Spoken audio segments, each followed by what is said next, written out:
Hey guys, so in this video we will go through the hinge, which is the base movement of a lot of kettlebell movements you see in our program.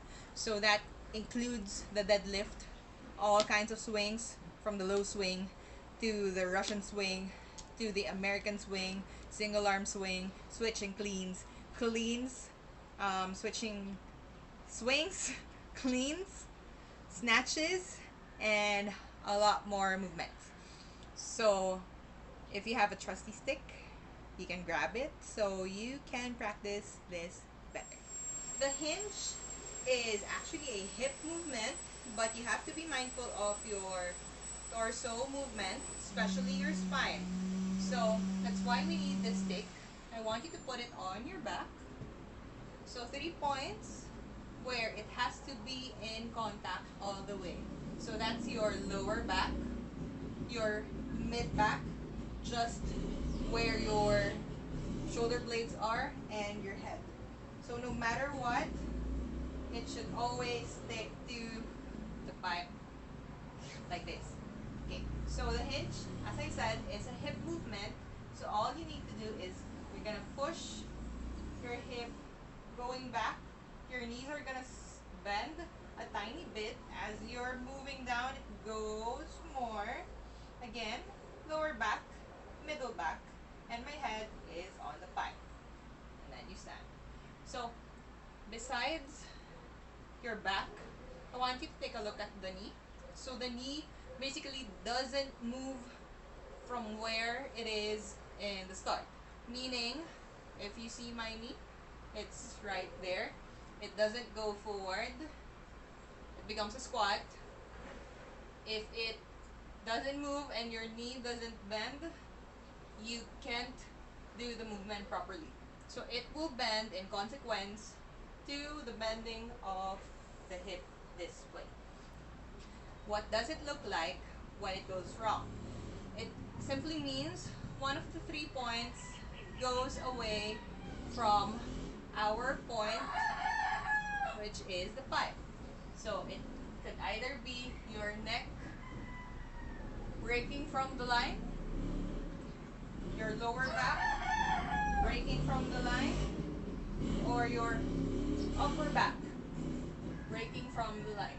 So it simply points out what a neutral spine is. So again, when you're practicing, make sure all 3 points are on the pipe, like so. If one deviates, put it back, and then keep repeating the movement. Okay, once you've gotten used to the movement, we will move on to the deadlift. There's a chicken. My neighbor's back. So for the deadlift, you need your bell right under your hips, in between your legs. So there should be enough space for the kettlebell. Not too tight, not too wide, just outside the bell. Okay, again, same movement. When you reach down, imagine the pipe still on your back. When you're holding the bell, your hip is way back, your back is straight, your shoulder is in front of the kettlebell. From here, shoulder blades together, and then stand. Down and up, down and up. Next up is our swing.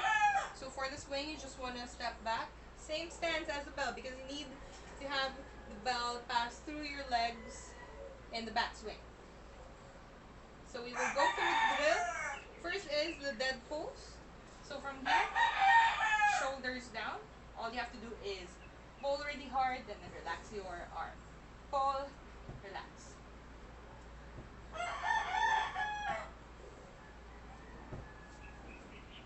Up next is the dead stop swings. So after you pull the bell, all you have to do is you're gonna stand, and then you're gonna wait for your forearm to go back to your torso, to your hip, before you start the hinge movement again, and then you will put the kettlebell down. So in the first step, pulling, this is the contact of your forearm on your hip, not on your thigh, but on your hip. You're gonna pull, stand, catch, and then put it down. So it's all hips, no arms. Your arms are just ropes that hold on to the belt. So again, pull, stand, catch, and down.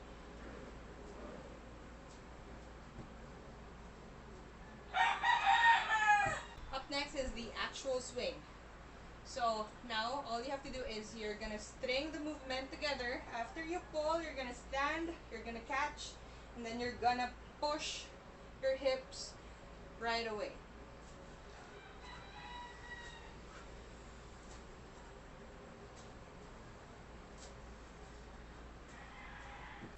There you go. Those are the basics of the hinge to the deadlift to the swing.